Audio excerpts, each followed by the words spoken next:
Hello, my dear class. How are you all? I hope all are doing fine. Class, it is my second part of Hindi first class third. In my previous video, I have explained the chapter and read the chapter. So, question answers were remaining. In this video, I am giving you question answer. So, pick out your chapter. Page number 8 अभ्यास number 1 निम्नलिखित प्रश्नों के उत्तर दीजिए। मौखिक अभिव्यक्ति मौखिक भाषा के 2 उदाहरण बताइए। कहानी सुनना और टीवी देखना। लिख लीजिए अपनी बुक में। ख पार्ट लिखित भाषा के उदाहरण बताइए। 2 उदाहरण हैं, पत्र और दूसरा है ईमेल। सेकंड पार्ट निम्नलिखित प्रश्नों के उत्तर लिखिए। क पार्ट भाषा के कितने रूप हैं, प्रत्येक का नाम लिखिए। भाषा के 2 रूप हैं, मौखिक और लिखित। ख पार्ट मौखिक भाषा किसे कहते हैं?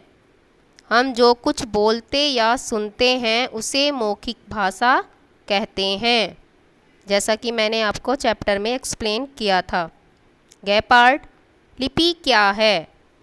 किसी भी भाषा के लिखने की विधि उसकी लिपि कहलाती है। घ पार्ट शब्द किसे कहते हैं? वर्णों का सार्थक समूह शब्द कहलाता है। नाउ थर्ड क्वेश्चन, सही शब्द चुनकर रिक्त स्थान भरिए। ऑप्शंस हैं आपके इसमें जो हेल्प बॉक्स में दिए हुए हैं, हिंदी, मौखिक, वर्ण और देवनागरी। क पार्ट नानी का कहानी सुनाना भाषा का मौखिक रूप है, मौखिक भर लीजिए। ख पार्ट हिंदी व संस्कृत की लिपि देवनागरी है, भर लीजिए इसमें। ग पार्ट वर्ण आएगा इसमें, वर्ण भाषा की सबसे छोटी इकाई है। घ पार्ट इसमें हिंदी आएगा, हिंदी हमारी राष्ट्रभाषा और राजभाषा है। नेक्स्ट बहुविकल्पीय प्रश्न एमसीक्यूज। सही उत्तर वाले विकल्प पर टिक लगाइए। नंबर 1 भाषा के रूप होते हैं। कितने रूप होते हैं भाषा के, हमने आपको बताए थे। जी हाँ, वेरी गुड, 2 रूप, तो 2 पर टिक लगा लीजिए। सेकंड क्वेश्चन, हिंदी को राजभाषा का दर्जा मिला। कब मिला था? 14 सितंबर सन 1949 को। ग पार्ट पर टिक लगा लीजिए। थर्ड भारत की राष्ट्रभाषा है, कौन सी है? हिंदी। नंबर 4 व्याकरण के अंग हैं। ख पार्ट इज करेक्ट, वर्ण, शब्द और वाक्य। नाउ रचनात्मक गतिविधियाँ, जैसा कि ये वर्क मैंने आपको एज ए होमवर्क दिया था। I hope that all have done properly. So match your answer. नीचे भाषाएं और लिपियाँ लिखी गई थी और वो आपको सही भाषाएं बिल्कुल उनके सामने लिपियों भी लिखनी है। तो पहले लिख लीजिए भाषाओं में पंजाबी, संस्कृत, अंग्रेजी, उर्दू। और इनकी लिपियाँ हैं पंजाबी की गुरुमुखी, संस्कृत की देवनागरी, अंग्रेजी की रोमन और उर्दू की फारसी। ठीक है क्लास। सेकंड पार्ट, नीचे दिए गए वाक्यों को ध्यानपूर्वक पढ़कर सही वाक्य के सामने सही और गलत वाक्य के सामने गलत लगाइए। क पार्ट माँ मैं खेलने जा रहा हूँ। तो बताइए ये सेंटेंस गलत है या सही? जी हाँ, ये सेंटेंस आपका बच्चों सही है, तो सही का निशान लगा लीजिए। ख पार्ट मैदान क्रिकेट खेलकर आया मैं हूँ। ये तो गलत ही लग रहा है, बिल्कुल गलत है, तो गलत लगा लीजिए। ग पार्ट तुम क्या कर रहे हो, बिल्कुल सही है, सही का निशान लगाइए। घ पार्ट मेरी कार सो रही है, गलत है, कार भी कभी सोती है क्या? आप लोग सोते हो, है कि नहीं? ण पार्ट है टेलीफोन की घंटी बरस रही है, बरसती है घंटी की बजती है? गलत है ना, तो गलत लगाइए। सो क्लास चैप्टर 1 की क्वेश्चन आंसर और सारी की सारी एक्सरसाइज मैंने आपको करा दी है। आपको इसको अपनी बुक में बिल्कुल सही सही करके लिखना है और उसके बाद अपनी हिंदी की कॉपी पे आपको मौखिक अभिव्यक्ति और जो क्वेश्चन आंसर हैं ये 4 दिए हुए हैं, ये आपको एज ए होमवर्क करना है। ओके क्लास, कै खे गे घे, ये as a homework question answer आपको करने हैं। Now we will start chapter 2। Open. वर्ण विचार। बोलते समय मुंह से निकली आवाज़ें ध्वनियाँ होती हैं। आपको पता है कि जब हम जो भी बातें बोलते हैं मुंह से, वो सब आवाज़ होती हैं, अलग अलग तरह की आवाज़ निकलती हैं। बच्चों की आवाज़ अलग होती है, बड़ों की आवाज़ अलग होती है ना। तो इनको हम ध्वनियाँ कहते हैं। इन ध्वनियों को लिखने के लिए कुछ चिन्ह निश्चित किए गए हैं। इन्हीं चिन्हों को वर्ण कहा जाता है। वर्ण ध्वनियों को लिखने के लिए कुछ निश्चित संकेतों का प्रयोग किया जाता है, जिन्हें वर्ण कहते हैं। ये डेफिनेशन आपको याद करनी है। वर्ण भाषा की सबसे छोटी इकाई है। हमने पिछले चैप्टर में भी पढ़ा था। तो वर्णों के व्यवस्थित व क्रमबद्ध समूह को वर्णमाला कहते हैं।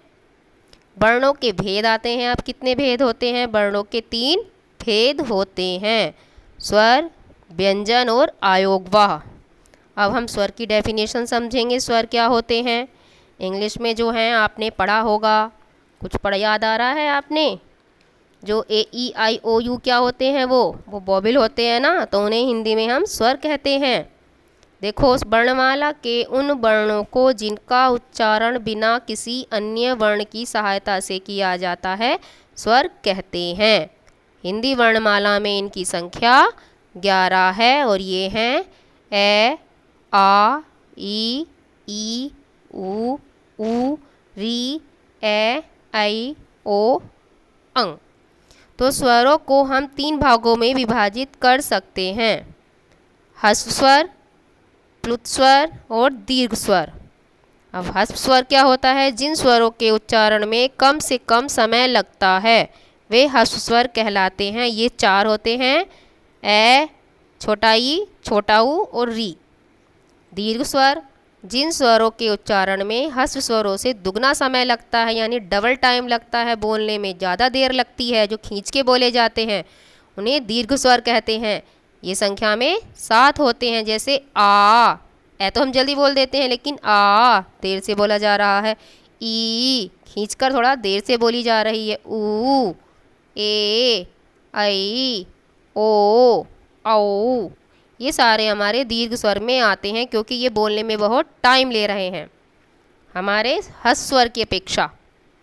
थर्ड है प्लुत स्वर। जिन स्वरों के उच्चारण में दीर्घ स्वर से भी ज़्यादा समय लगता है, वे प्लुत स्वर हैं, जैसे ओम। ओम बहुत ज़्यादा बोला जा रहा है, ओम, यानी 3-4 वर्ड इसमें मिले हुए हैं, तो ओम ये ज़्यादा टाइम ले रहा है, ये हमारा प्लुत स्वर है, जो कि हमारा दीर्घ स्वर से भी ज़्यादा समय लेता है। आयोगवाह, अंग और अह को आयोगवाह कहते हैं। ये आपको ध्यान रखना है कि अंग और अह को आयोगवाह भी कहते हैं। अंग इसे अनुस्वार कहते हैं। इसको वर्ण के ऊपर बिंदु के रूप में लगाते हैं ना हम, तो पता है, ध्यान आया? जैसे पंकज, अंक, अंधकार, संगीत आदि। ठीक है। आह के हैं, इसे वर्ण के बाद 2 बिंदुओं के रूप में लगाते हैं, जिसे हम विसर्ग भी कहते हैं। इसका उच्चारण वर्ण के बाद है की ध्वनि के समान होता है, जैसे नमः, है आया लास्ट में, स्वतः, स्नेह। ठीक है की आवाज़ आती है, ये 2 बिंदु जब लग जाते हैं पीछे। अंग इसे अनुनासिक कहते हैं।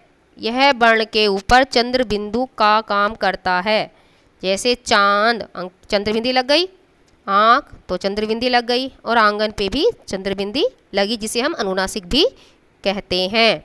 व्यंजन, जिन वर्णों के उच्चारण में स्वरों की सहायता ली जाती है, उन्हें व्यंजन कहते हैं। यानी कि स्वरों में तो किसी की सहायता नहीं ली जाती, लेकिन व्यंजन में हम स्वरों की सहायता लेते हैं।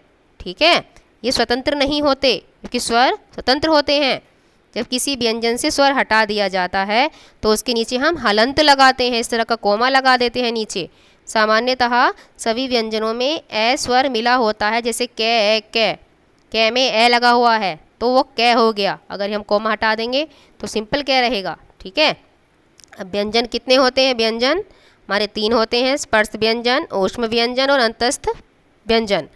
यहाँ पे उच्चारण के स्थान पर कंठ, तालु, मूर्धा, दंत, ओष्ठ ये दिए हुए हैं। इसके अनुसार जैसे हम कंठ से बोलते हैं अपने गले से, कै, खे, गे, घे, अणे, ये हमारे गले से बोले जाते हैं व्यंजन। ताल, तलवा जो हमारी जीभ का होता है, इसे चे, छे, जे, झे, अणे बोला जाता है।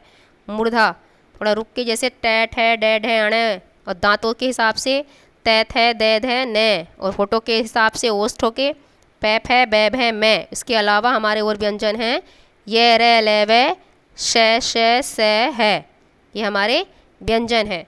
यहाँ स्पर्श व्यंजन भी दिए गए हैं आपके, यही कचट तप, ठीक है। कै, चे, टे, ते, पै, कचट तप याद कर लीजिए, ये हमारे स्पर्श व्यंजन हो जाते हैं। अंतस्थ व्यंजन और ऊष्म व्यंजन हमारे ये, रे, ले, वे और शे हैं, ठीक है क्लास। इसके अतिरिक्त वर्णमाला में निम्नलिखित वर्ण भी होते हैं, जैसे संयुक्त व्यंजन। इसमें 4 संयुक्त व्यंजन हैं आपके, अक्षय, त्रय, ज्ञ और श्रेय। 2 व्यंजनों के मेल से बनने के कारण ही इन्हें संयुक्त व्यंजन कहा जाता है, ठीक है क्लास। जैसे अक्षय में कै और शय मिलके ए की आवाज़ आई, ज्ञ में जय, अण और ए मिलकर ये हमारा ज्ञ बना। और त्रय हमारा तय, रे, ए मिलकर बना। और श्रेय हमारा शय, रे, ए मिलकर बना। तो यानी कि ये 3-4 हमारे व्यंजन मिल गए, ठीक है, मिलकर ही बने ना व्यंजन, ओके क्लास। विशेष द्वैत व्यंजन, जब किसी शब्द में एक ही व्यंजन 2 बार मिलता है उसे तवित्व व्यंजन कहते हैं। जैसे कच्चा, के, ए, चे, चया, 2 बार चे, चे आ गया तो एक छोटा चे बन गया, एक बड़ा चे बन गया, कच्चा। दे, ई, ले, ले, ई, 2 बार ले, ले आ गया, एक आधा ले बन गया और एक पूरा ले बन गई, तो दिल्ली, ठीक है। 2 बार आए यहाँ पे। अब मात्राएं देख लीजिए। स्वरों के व्यंजनों के साथ मात्राओं के रूप में निम्न प्रकार से प्रयोग किया जाता है। स्वर हमारे जैसे हैं तो उसकी मात्रा हमारी सिंपली रहती है, कै, मैले, कमल। आ की मात्रा आ का डंडा लगा देते हैं, तो कै के बाद हलंत लगाकर आ लिखेंगे तो का हो जाएगा, कान। छोटी ई में आगे से मात्रा लगती है, कै, ई की में किताब।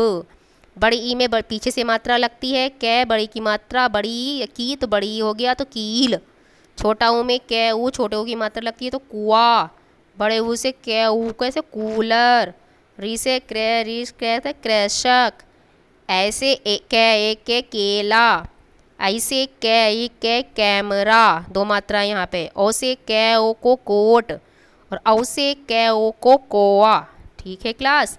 ये आपको स्मरण रखने वाली कुछ बातें हैं जो ध्यान रखनी है इस चैप्टर की। वर्ण 3 प्रकार के होते हैं, स्वर, अयोगवा और व्यंजन। और स्वर 11 होते हैं, दीर्घ स्वर 7 तथा ह्रस्व स्वर भी 4 होते हैं। दीर्घ 7 और ह्रस्व 4 होते हैं। अंग और अह अयोगवाह है। अंग को अनुस्वार तथा अह अंग को विसर्ग कहते हैं। चंद्र बिंदु को अनुनासिक कहते हैं। व्यंजन 3 प्रकार के होते हैं, स्पर्श व्यंजन, अंतस्थ व्यंजन और ऊष्म व्यंजन।